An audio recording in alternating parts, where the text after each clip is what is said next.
Nicky Campbell, welcome to The Big Questions. Great to see you. Tomorrow, 3 Muslim terrorists will be sentenced for plotting to blow up 7 transatlantic planes. Who knows how many innocent people would have been killed? Our first big question, does Islam encourage violence?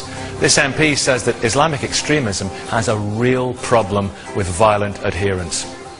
Politics. We're back at Ashton Park School in Bristol with a very lively and intelligent West Country audience waiting to play their part. And sitting on high this morning for you, we have got the Imam and member of the Muslim Council of Britain, Sheikh Ibrahim Mogra, Director of the Centre for Social Cohesion, Douglas Murray, and the novelist and religious commentator, Christina Adone.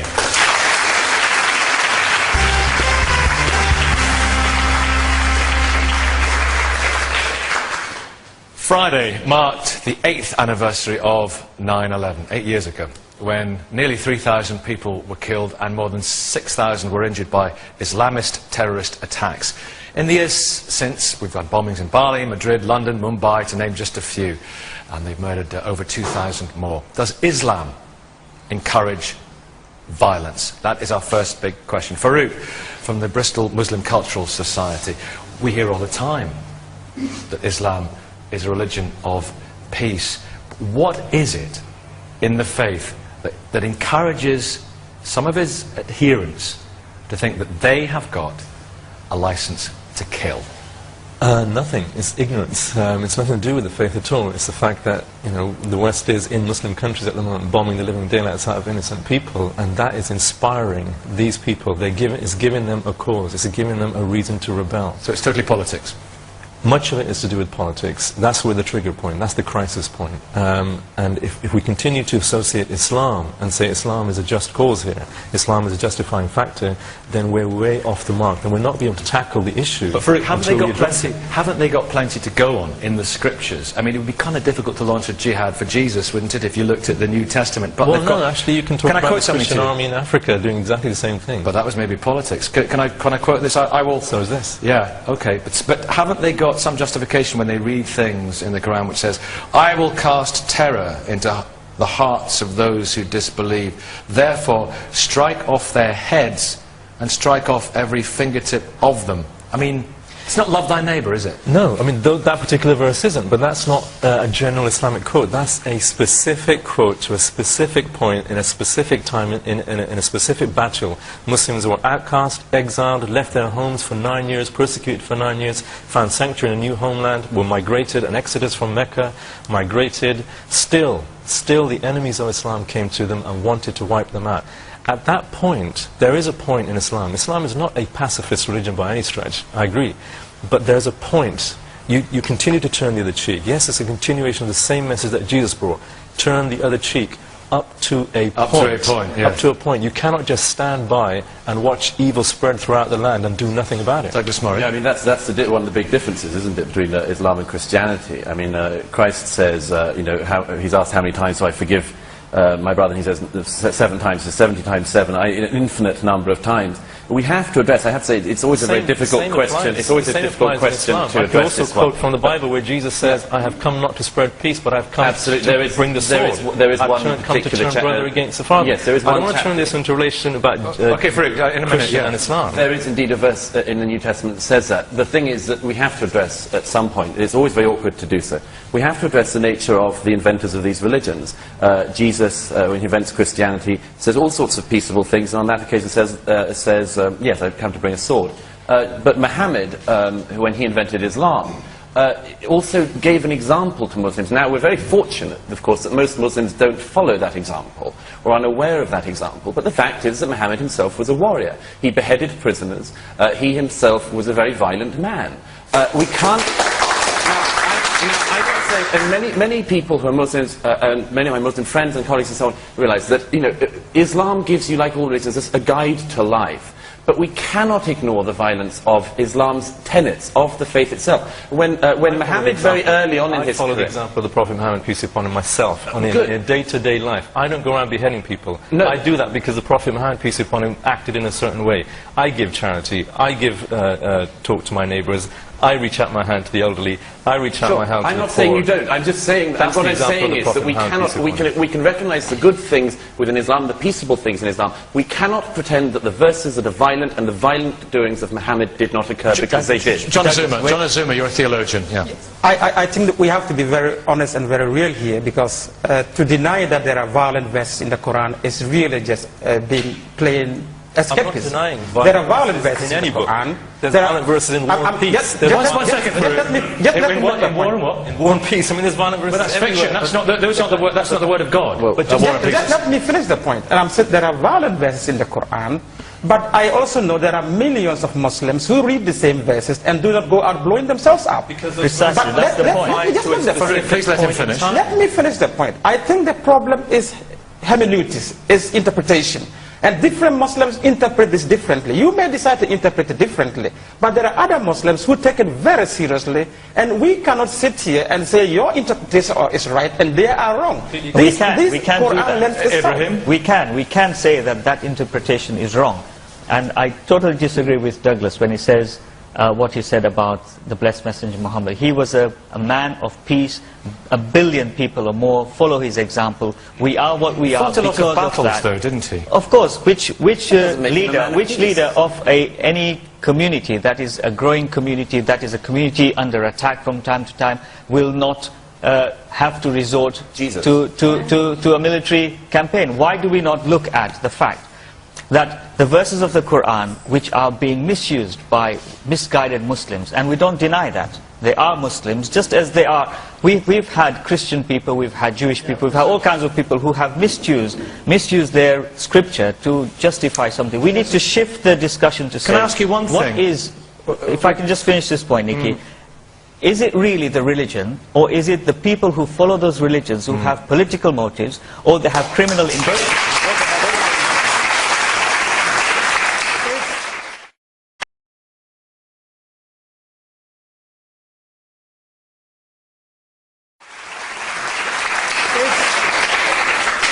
And I If don't this, is deny. if this is the dictated word of God, why did he go on these tribal conflicts in the 7th century? In what way are they slay the infidels wherever you find them? Yes, if In you- what way is that relevant to our society now? If you put a full stop to some of the verses and decontextualize it and try and do a cut and paste job, you will come up with that. If I were to take a group of British soldiers all the way to Germany and we start killing the Germans, and then you ask me why I'm doing that, I said because Sir Winston Churchill said we will fight them on our shores, we'll fight them in there. You cannot decontextualize that. Here's the problem. It's a very specific problem that Islam has uniquely among the three monotheists. Muslims might Which have. is that Islam, Not Islam. Islam continues to find it very hard to drop, I've mentioned this in this program before, they find it very hard to drop the violent verses because Muslims are still told by their We leaders do not that need they have to to drop the believe verses. that the Quran itself was dictated direct to Muhammad, therefore you can't drop the verses and so on. Now, Christians and Jews have managed to get around this. When they have a violent verse in their in scriptures, they say, well, yes, but it's all open to interpretation. The problem for Muslims is that still in the mainstream, in mainstream scholarship, mainstream Islam, if you say that verse in the Quran is there, I admit it's there, but it's rubbish, I'm not going to believe it, I'll throw that one out, you're declared an apostate by your fellow Muslims. Christina. And rightly so. Christina, 1 second. Christina. What I'd like to know is where was Ibrahim when 9/11 happened? Because right after 9/11, what Islam needed were Muslim leaders who said, that is awful. And we That did that, is- you know, we did What we got instead was lots of flashing pictures from around the globe, from around the Muslim countries, with cheering. And there were some doctored pictures as well. There was doctored footage. I'm but we were the first. The Muslim Council of Britain was the very first to go on air publicly with no ifs, no buts to condemn that the Evan violence Harris. of this nature Evan has no Harris. place in. Is there a in problem our world. is there a problem in the faith? Clearly there is. I mean, firstly, Clearly there it's- Clearly there is. There's a particular problem for Islamic extremism. Firstly, I don't think it's fair to say that just because it's more newsworthy to show extremism that there weren't moderate Muslims, many of them condemning what happened and continue to condemn what happens. Secondly, none of this is an excuse for the English Defence League or whatever they call themselves with their rampant racism and Islamophobia. But whatever the various scriptures say, there's a particular problem, clearly, with Islamic extremism. Christian extremism, at its worst, and it can be pretty bad, is very homophobic, and you see Like the the religious Crusades. right. Jewish extremism is peace-breaking by building settlements and so forth. Atheist extremism, the worst that can be said for that is they want to or seeking to ban the burqa. But Well, Islamic I'm sorry, what about extremism... Mao? What about Stalin? Yeah, well, I don't think they did it in the name of atheism. They didn't do it in the name of atheism. But with Islamic extremism, you've got several problems. It's not just terrorism. You've got the reaction to the Danish cartoons, which then called for murder. You've got, even that is out wrong. of the context And of that Iraq and attitude is wrong. Afghanistan, you had leading people, including in the Muslim Council of Britain, who I haven't heard apologise for this, burning books. Yeah. You have Sharia law. I mean, just looking at women being flogged for wearing trousers. So there is a particular problem of Islamic extremism that doesn't problem exist is- today Francis, in other extremist Francis, religions. is that something inherent in the faith that leads to that violence? Not at all. I think we've just seen it there, that secularists in this country don't know much about secularism. Stalin absolutely consistently focused on religious communities throughout the socialist Not in the republics. name of atheism. In the name of atheism, No. as a contradiction to the revolution. But the most important thing in this country is if we treat Muslims and other minorities like dogs, right, as we used to say, no dogs, no Irishmen, as on Jersey they say, no Poles, no Portuguese today, and then you get some kind of reaction of alienation, marginalisation, and a reading of a text, which I read it So and it's our say... fault? Yeah, well, because if I read a text and it talks about me being the outcast and being treated like a dog and treating like an But infidel, Muslims in then this of course country this are not treated like radicalises dogs. me. Wait a second, Douglas, one second. But Muslims are not treated like dogs. There are no Birmingham- discriminatory measures in this country, and quite rightly not. Whatever you believe in your heart, whatever religion you want to believe in, I think they're ridiculous myself, but I think you can believe what you like, and no one's trying to stop you believing what you like. To pretend that Muslims, I disagree with are in that. any way sort of prejudiced against. But for those of us who are not Muslims, what we notice is too many Muslims, as has been mentioned already, who say, who will riot in the streets and protest about somebody when they draw a cartoon of Muhammad, but when somebody called Muhammad Atta flies a plane into a tower and kills thousands of people, they remain silent. They find the use of their prophet's image in a drawing offensive, but not somebody called after their prophet doing a violent Francis? action. The problem with new think tanks is they have no history. In the 30s, the fascists marched the streets of England, persecuting the black community. In Southampton, the police used to raid Irish parishes, accusing them of being IRA members. There's a dark side to the British identity that we need to name and put right, because cohesion is too important to be lost in shibboleths of misjudgment. Evan, you want to talk about today? And I want to bring John in, because my friend John here is desperate to come in. Go on, John, say your thing, and then Evan in a second. It's very easy for us to say that the problem is with Islam, or to say that the problem is with the politicians. But I think that the truth of the matter is that there are seeds of violence in Islamic traditions, but the socio-political situations that happen around the world provide the soil, the fertile soil for these seeds to germinate.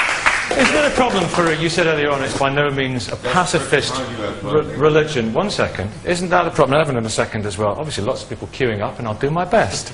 Is there a problem? You said it's not a pacifist religion, and Muhammad was a warrior, and it's very easy for some people to infer from that historical fact and infer from the word of God as passed down, as you believe, that they have a right to commit violent acts. No, I mean, although I said it's not a pacifist religion, everyone's heard the saying, when good people do nothing, evil flourishes. Everyone understands that. Everyone understands that conflict. You cannot just sit by and watch people do crazy things and do nothing about it. Now, people say, well, Muslims have got nothing to be worried about in this country. Douglas said it, you know, we're not being discriminatory. By sitting here and saying everything that some of the comments have been made here today, for example, they are discriminatory because you're saying things that you do not understand. You're taking comments. You're taking comments, you know, taking verses out of context. You're blowing them out of all proportion. You're saying that's what Muslims do. What did you say a few minutes ago about British and Americans bombing? What was your phrase? Yeah. The F word, foreign policy. You know, nobody wants to say that. Nobody wants to talk about. Hold on, You used the phrase bombing to smithereens or something. Yeah, Isn't that taking our foreign policy out of context? I'll give you an example. Do you think we don't mind that? No, I'm not justifying it. I'm not saying that these people who carry out suicide bombing or kill innocents or target innocents or go out promoting the ideology have any justification whatsoever. Okay, Evan first. Evan. Even if foreign policy is wrong, and I oppose a lot of it myself, British government foreign policy, or there is discrimination, which I've also campaigned to end. That is not an excuse I've just said that. for violent extremism. I'm not arguing with you. It's unfortunate we have moderates to argue against here. In a democracy, it's not an excuse. And however badly Muslims are treated, and there is still discrimination that they face, the way they're treated in this country is as nothing as minorities are often treated in religious countries, particularly because they're the main examples. I'm not talking about foreign policy here. Can I put on We have a democracy from here. There Quilliam, must be... You're from Quilliam.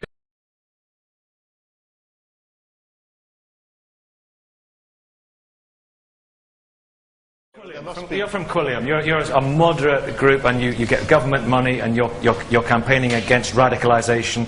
Some of the Ed Hussein and Majid, who are at the top of your organisation, they were former Hizb ut-Tahrir, which is a very, very radical group. Yeah. Is there a problem in the interpretation of some of the holy texts? Definitely, there's definitely a big problem in terms of interpretation. But what we have at the moment is that we have many, many people who are interpreting the text without looking through 14,000 years of scholarship. We're not going back to the way people interpreted it back in the days when, you know, when we had different scholars interpreting the text for their different contexts. Now today we need British Western scholars who can interpret the text and apply them to modern society. There is definitely a problem in interpretation. It's not a problem with interpretation of text. Al-Qaeda ideology is not a problem about interpretation of the text. Al-Qaeda ideology is simply one of revenge. They don't want to go to the text. They are circumventing the text. What they are saying is they are killing you can kill them. So nothing to do with the But text. these movements started way before we launched wars in Iraq, before we No, I'm not launched talking wars in about foreign policy. Afghanistan. I'm talking about Al-Qaeda-inspired ideology. And that began way before Muslims were being attacked in various Muslim-majority countries. It's not They just believe, a if revenge Al-Qaeda attack. There is an believes- ideology behind it, and it's a political ideology. I'm not saying it's religious-based, but it's an Al-Qaeda- ideology behind Farouk, it. please, let him respond. So what is the problem? The problem we're dealing with today is a modern political ideology that is basing a lot of their ideas on religious texts. I'm not saying there's a problem with the religion inherently, but I'm not saying that they're interpreting the religion in their own way and using it to justify their political opinions. Because it is open to interpretation. Isn't that the problem? Religious texts are open to interpretation. That any religious text, whether be it Christian, Muslim, whatever, there are millions of interpretations, and the problem is not Islam specifically, the problem is religion, because if you say to me that you're a big fan... if you say to me, Nicky, that you're a big fan of David Cameron's ideas, I can say to you, if I choose to, well, I think you're an idiot, I think his ideas are ridiculous. But if you say to me, I'm a big fan of the ideas of the Prophet Muhammad, and I say, well, I think you're an idiot and his ideas are ridiculous, that's an outrageous and controversial statement. We have to be allowed to question these things, and unfortunately, the way that religion works is you're not allowed to question these things, you have to believe it on faith, and that is what it's dangerous. No. In Islam... In actual fact, I have had this checked, and the commentaries and the manuals all agree that the jihad texts are still very much in force, and the peaceable verses have been abrogated. Yes. That is the problem with Islam. It does actually advocate violence. And I think we can look around the world and we can see many, many examples of where Islam has been violent. If we wanted to take If stuff that was from the the case, Bible, Nicky. the Old Testament, we could go and destroy the world on that basis. What is the difference? The difference is that the Old Testament applied in that particular time. There were injunctions for particular places and particular people who were doing child sacrifice and whose religion was prostitution. God told the Jews to wipe them out. There was a good reason for that. He's God, he has the right to do that. Okay. The difference with Islam is it's supposed to be immutable, and this is why they cannot issue a fatwa to say all the violent verses have been abrogated, If that were because true, they cannot. if that were It's true, inconsistent. why don't we have a billion-strong Muslim army in the world if that were true? Every Muslim would have to carry out the injunctions of the Quran. The verses of the Quran, which people choose to justify their violent behavior, are cut out and used just as segments. The very verses that you make reference to are followed by certain verses that talk about, in fact, when the Muslims picked up arms, it was if you look at the hermeneutics of the verses, the Muslims are given permission to pick up arms in defense. The verses also continue to say, if the enemy offers a hand of peace, you make peace. Islam inherently is about peace. It is about peace. But Muslims have misused the religion, and I'll be the first to condemn them. Violence, extremism has no place in Islam, has no place in anywhere in the world. To say Islam is a religion of peace is as ridiculous as saying it is a religion of violence. Neither is true. It is a convoluted... But you just said it is a religion of violence. There is violence within it, and there is some peaceful statements within it. But the question comes back again to why Muslims cannot get through the stage that Christianity and Judaism went through and say, if it says slay the infidel wherever you find him, we don't... It's not just that we won't do it, which is why most Muslims, as you say, are entirely peaceable. They don't follow the scripture's injunction in its place. It's that they say, not only are we not going to do that, but it would be wrong if we were to, and that verse must go. We must drop that verse. We already have that system. We already have. This is the reason why. This is the reason why. This is the reason why we still do not have a mainstream school of Islam in the world that will drop the verses which permit the murder of those who leave Islam. We still are waiting for the fatwas from the mainstream schools which are going to say, if you apostatize from Islam, no, you should not be killed. This gentleman's had his hand up for a long time. Make a brief point, please, sir. Very briefly. The question about Islam taking a lot of stick here is the Muslims, the terrorists in Islam have hijacked religion for their own ends. The fight is between the West foreign policy against the Eastern policy. For a long, long time they've been trying to get rid of the corrupt rulers in the Middle East, the Shah, the king in Saudi Arabia, etc., etc. But they've been sustained by the West in their position. But we're also talking about... That's one thing, but it's the scriptural justification which is up for debate here. Yes, sir, go on. You had your hand up right at the beginning. I'm so sorry to come in. Imam just said that Islam is a religion of peace. We should really understand what he means by that. When Muslims say religion of peace, they mean when all the world obey under Islamic law. This is the kind of peace that they mean. And they mean that this peace must be reached by violence. Not at all. Back there, good morning. Are you finding this an interesting debate? Yes, I am. I want to say that for a long time. I mean, I want to start... First of all, go back right to the beginning. The description of the Prophet Muhammad that Douglas gave, I don't recognise it at all. It's utter and complete nonsense. Well, it's not. The Prophet Muhammad, peace be upon him, when he conquered Mecca after he was exiled, when he liberated, and he did not, he liberated Mecca, and he did not resist. He did not resist, and he conquered. He took over, returned to Mecca at the invitation of the Meccans, and it was a bloodless, peaceful conquest. And you tell me which major leader has managed to take over a whole region through a peaceful, bloodless conquest? John. Okay, one second, John. It wasn't bloodless when you asked a question. You asked a question. Yeah, you know, people are not making the point. It's inherently Islam that is the problem. It's not. It's Muslims. I mean, every fire needs fuel. Every fire needs fuel, and you know, nothing exists in a vacuum. Yes, one second, Christina. John. I just wanted to say, Ibrahim made a point that it's about interpretation, but it's true that there are Muslims themselves recognize that interpretation is a problem and abrogation is a problem, and that the Mecca verses, which are peaceful, have been abrogated by Medina verses, which are much more belligerent. But there was a Muslim scholar, a Sudanese Muslim scholar in 1985, who said that for his own understanding of the Quran, the Mecca peaceful verses should abrogate the Medina more belligerent verses. That man was executed for blasphemy. And I think this is the problem in Islam, that we need to accept that there's a problem here, and Muslims have to take rules to address it. Okay, listen, we must leave it there. It was absolutely fascinating. Thank you all for taking part.